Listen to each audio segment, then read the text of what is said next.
Olá, meu nome é Fernando Bender, eu sou gerente de desenvolvimento da Greenfield. Nós temos o nosso software Wild Horses que faz a predição de preços de ativos financeiros.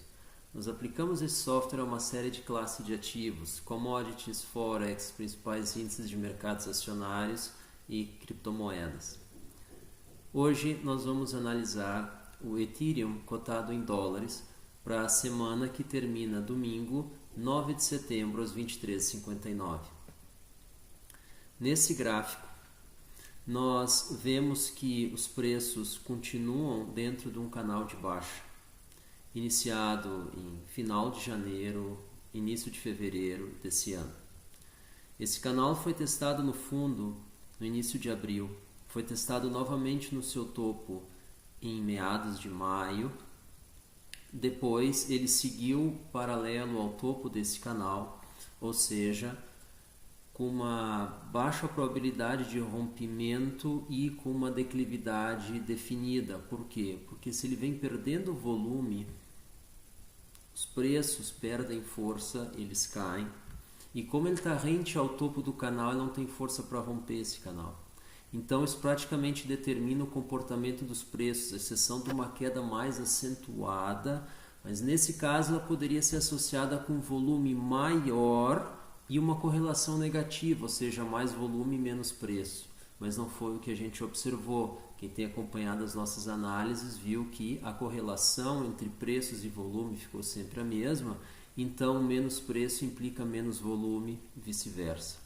Por isso nós tivemos uma queda com a declividade bastante próxima da do topo do canal. Os preços ingressaram numa região que ele mais frequentemente visitou ao longo desse período. É uma região que começa mais ou menos em 190 dólares e termina mais ou menos em 270, 290 dólares.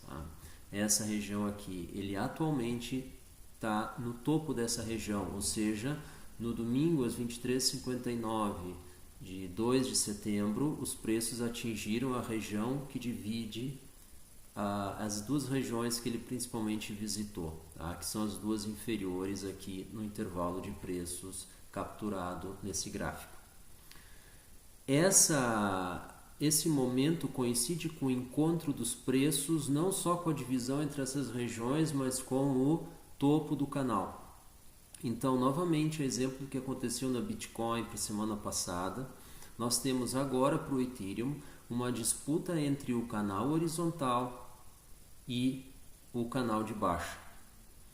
Então, a região horizontal, ela está predominantemente nessa região inferior e o teto do canal de baixa está agora ingressando nessa região, ou seja, é possível que os preços respeitem tanto a região inferior quanto o canal de baixa e sigam uma trajetória descendente buscando o fundo dessa região. Aí nós teríamos na semana seguinte, agora dia 9, ou na outra, dia 16, um novo confronto entre a região horizontal inferior e o canal de baixa. Porém, nós vemos que nessa última semana, a exemplo do que aconteceu na Bitcoin, os volumes de negociação do Ethereum foram maiores do que na semana anterior. E isso permitiu essa pequena alta aqui, uma declividade agora ascendente na curva dos preços que causou esse encontro com o teto do canal. O que pode acontecer? Na continuidade dessa força de negociação, esse canal pode ser rompido e os preços podem ingressar na região superior imediatamente acima, como a gente falou, em torno de 290 dólares até 490, 480 dólares, que seria essa região superior aqui, que os preços visitaram, porém não tão frequentemente quanto a região logo abaixo.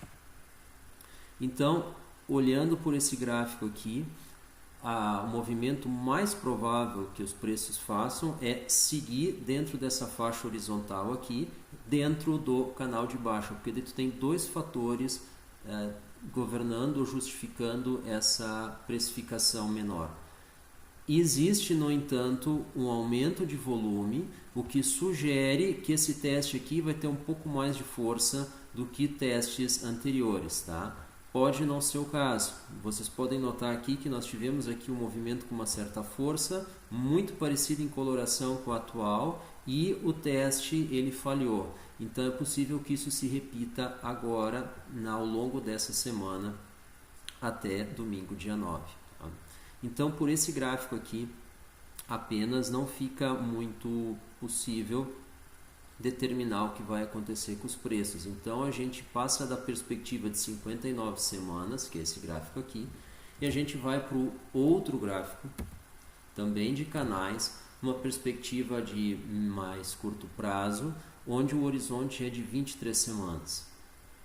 Nesse gráfico, nós vemos que os preços abandonaram já há 3, 4 semanas a região em que eles principalmente visitaram nesse período e fizeram praticamente um teste ao fundo da região imediatamente inferior, mais ou menos em torno dos 260 dólares, 270 dólares. Né? O fundo da região estando em 260, o teste parando em 270 dólares. Tá? E essa reversão na declividade dos preços, tá? Ela agora está bastante próxima, mas ainda não tocando o que seria o topo desse pequeno canal de baixa que os preços se encontram desde início de maio. Agora, com a força de negociação, ou seja, o volume negociado de Ethereum nas últimas semanas tem sido baixo. E, em função de ter sido baixo, a declividade se manteve, ela não teve uma alta expressiva da semana atual para a anterior. Ou seja, o volume de negociação nas últimas 3 semanas segue praticamente idêntico. Ainda assim, os preços caíram e agora voltaram a elevar-se, mesmo sem uma variação significativa no volume que justificasse essa alta.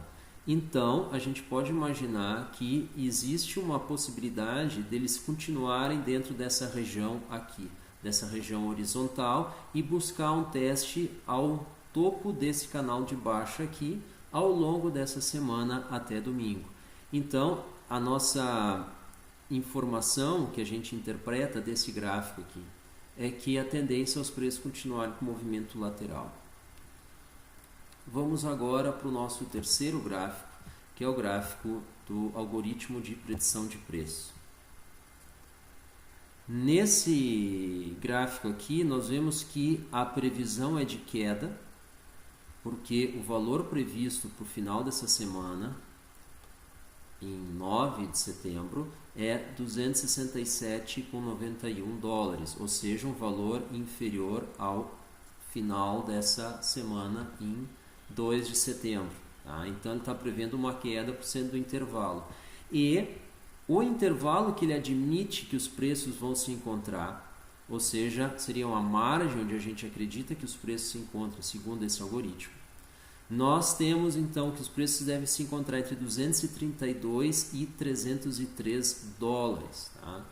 A nossa margem de erro é uma margem inferior a 10%, 9,47%, que corresponde a 59% da variação média dos preços, ou seja, para cada dólar que os preços variam, nossa margem de erro está de 59 centavos. Isso é uma margem bastante boa para um ativo com essa volatilidade. Tá? As criptomoedas são muito voláteis, então uma variação de 10% na semana é bastante normal para quem está acompanhando, quem está operando. Enxerga 3%, 4%, 2% às vezes num dia. Isso para uma moeda, isso é bastante. Então, uma margem de erro de 9,47 corresponde a 59% da variação. Isso quer dizer que está em média, o Ethereum está variando mais de 20% na semana, em torno de 22%, 23%. Tá? E o nosso erro, então, bastante menor do que isso.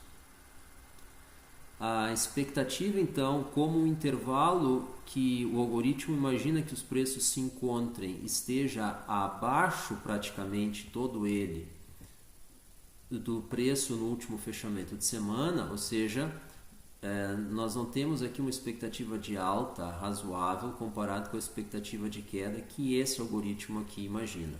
Então, como são todos eles algoritmos independentes, o enquadramento dos preços em canais e a predição de preços, nós vemos que existe aqui um apontamento para baixo por parte do predição de preços, uma ausência de força nos preços pela leitura do volume e os preços ainda dentro de canais de baixa, tanto na perspectiva de 23 quanto de 59 semanas. Então, nós não acreditamos que uma alta seja possível. Tá? A gente associa isso a uma probabilidade bastante baixa e a gente acredita então numa manutenção ou queda dos preços do Ethereum para essa semana. Tá? Quanto eles podem cair? Bom, por esse algoritmo aqui, dentro dessa faixa de intervalo até os 230 e pelos gráficos anteriores que eles fiquem dentro daquelas faixas ali que a gente identificou. Tá? Então, valores um pouco acima do fundo desse intervalo aqui. Essa é a nossa análise para o Ethereum dessa semana. Muito obrigado por estarem acompanhando as nossas análises. Gostaríamos muito de receber comentários, críticas, sugestões. Nós de fato consideramos todo o feedback que a gente recebe e a gente analisa qual é a melhor maneira de estar enquadrando as sugestões ou de estar fazendo as alterações que são sugeridas. Tá? Nem todas que a gente recebe a gente consegue fazer em função da necessidade de fazer um redesenho maior na estrutura, mas a gente está sempre aberto a colocar aqui um novo tipo de informação, colocar aqui alguma outra coisa que seja de interesse da nossa audiência. Muito obrigado, até a nossa próxima semana, até o nosso próximo vídeo. Tchau!